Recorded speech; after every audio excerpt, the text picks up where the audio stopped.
Hello everyone, I am very excited today to be back with another video. If you guys don't know me, my name is Daisy. I am an animator and an illustrator, and today we have the Kahuku 120 colors of acrylic markers. So beautiful. Look at all these lovely colors. Look at the packaging. It's so beautiful. This is the second package that Ohuhu has sent me of their acrylic markers, so I'm very excited to be able to share these with you guys. Thanks to everyone who has recently subscribed and is continuing to watch my videos. It is because of you guys that I'm able to receive these such lovely art supplies, so thank you guys very much. And we're going to start off with swatching just a few markers. Of course, I can't do all 120 of them because that would just be way too long of a video. But here you can see how opaque the markers are. You do need at least 2 layers because, of course, most acrylic markers are not going to be super opaque. So anytime you guys draw with these markers, you guys are going to want to do 2 layers of colors, and that just basically goes with any other acrylic marker as well. This set of acrylic markers is a brush type tip, so the tip is very soft and you're not going to have any problems with any flakiness or crumbling of the paper at all whatsoever. I did try it with cold press and hot press paper and it worked really well, and I am the type of artist that is really heavy handed when it comes to like these types of mediums, so for me it worked out really well. And then another thing that I would also note, which I really love about Ohuhu, is that their color combinations are really fantastic.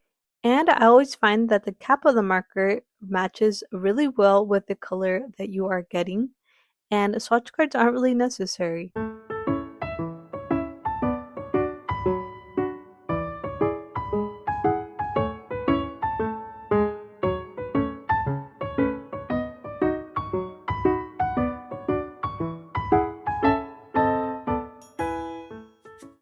Today's sketches are inspired by Mexican summer snacks and sweet treats, which I think we have one of the best summer snacks and sweets, only because there are a variety of options and a variety of flavors that you can choose from, which I think is fantastic.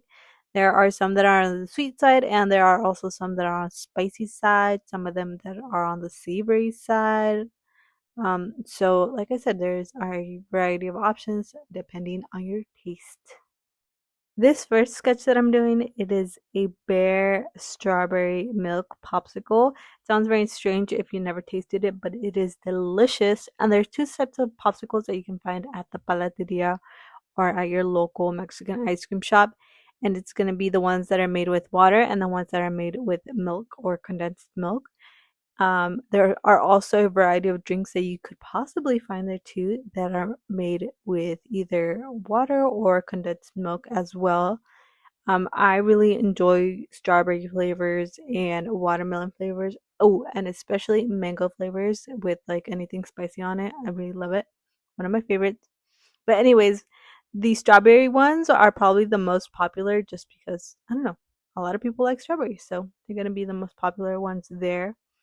I grew up eating these ones in particular. They were my favorite as a kid. All I did was make it into a little bear, and that's basically it. I try to make this sketch as simple as possible for me, just because I am new to acrylic markers. Mexican ice cream shops here in America are very different from white American ice cream shops, because the Mexican ice cream shops or palaterias, they have a variety of flavors when it comes to their popsicles. They have a variety of flavors when it comes to their milk ice creams and the sorbets, and along with they have like cut up fruits that you can add like either some sort of candy or some sort of spice to it. They will also have these chips that you can put like different types of toppings on there. But yeah, you can also find like agua frescas, so different types of drinks in there. So it's very different than what you would see in the white American ice cream shop. So I definitely recommend you guys to hit up your local Mexican paleteria. If you don't know where to find one, I would just say type it on Google or something because it will show up. And all that I ask you to do is just to respect the place and the culture, and also try not to appropriate any of the snacks that you do see there or remake it on your own and try to sell it, because that's definitely not okay. Definitely support local paleterias. So go ahead, check it out. Let me know what y'all guys think if you guys do end up trying it out. Hope you guys do love it.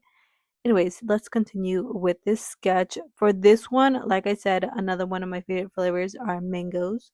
And for this one, it is like a mango sorbet and with just some chamoy on top of it and little pieces and cuts of mango. Um, and that's basically it.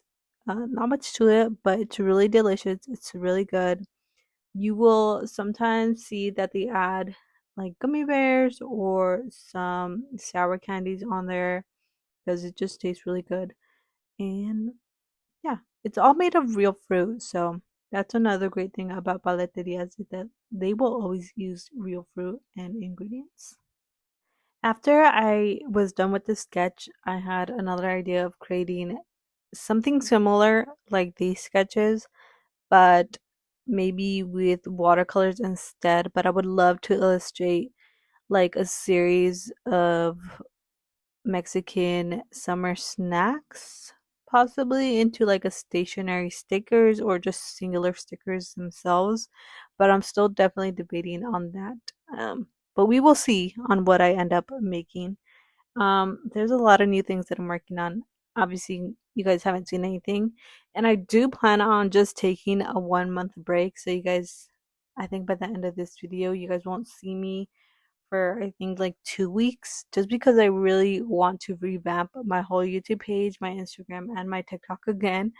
Um, I just feel like the my little character that I have on both YouTube, Instagram, and TikTok, I feel like I need to update it so it can match like the aesthetics that I'm trying to go for.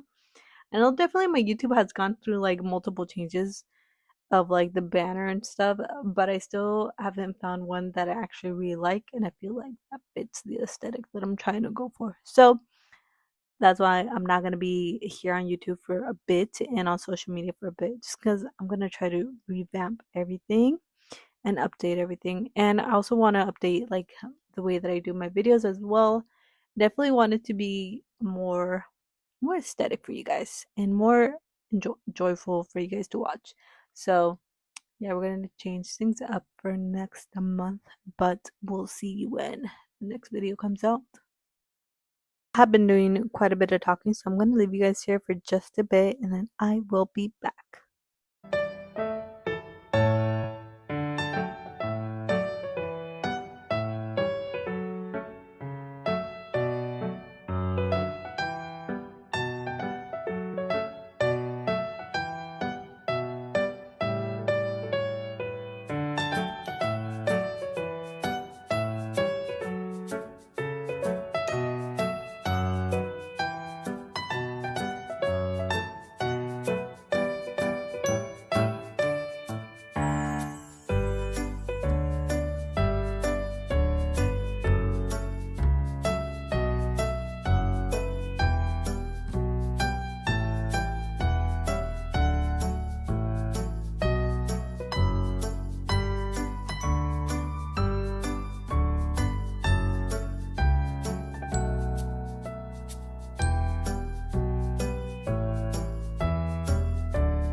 Anytime I'm working with a new medium or a new art supply, what I like to do is either sketch with it first and then do an illustration, or just sometimes I'll go straight up with an illustration.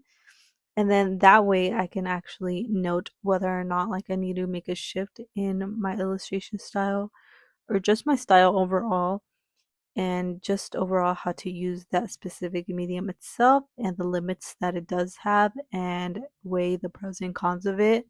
For this one, what I found was that it layers really well, but I'm limited to the colors that I do have.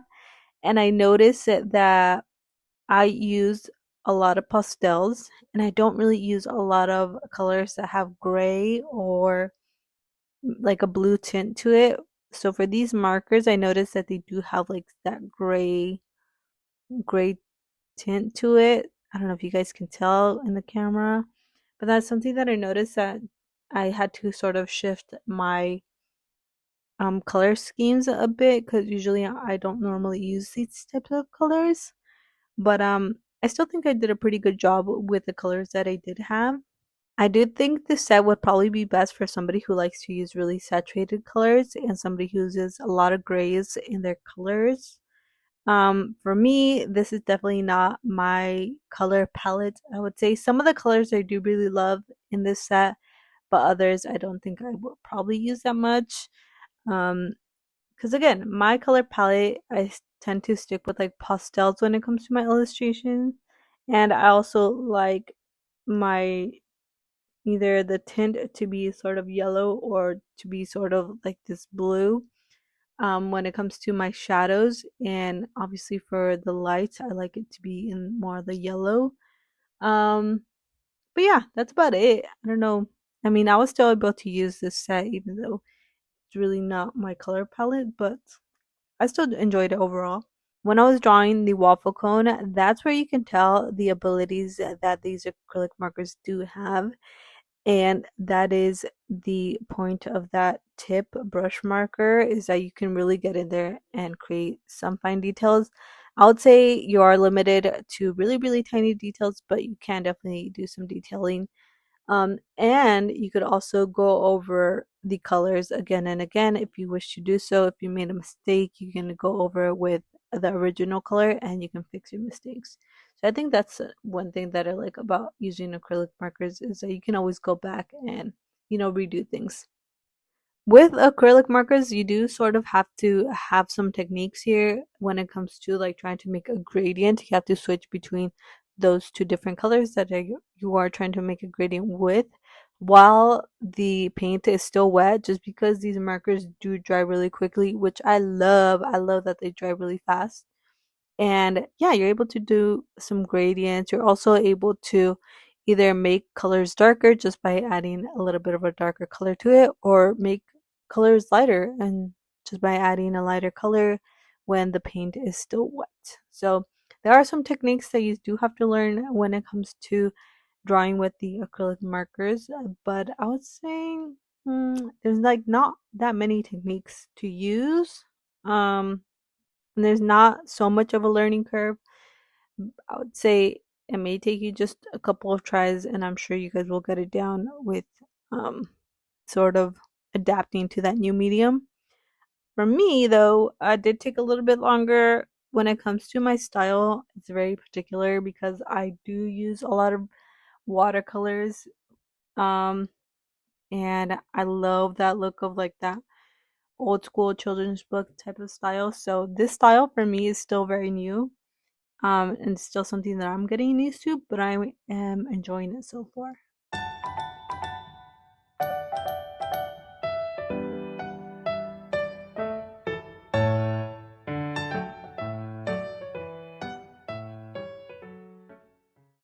We are almost at the end of the video, so if you guys are still here, thank you guys so much for watching to the very end.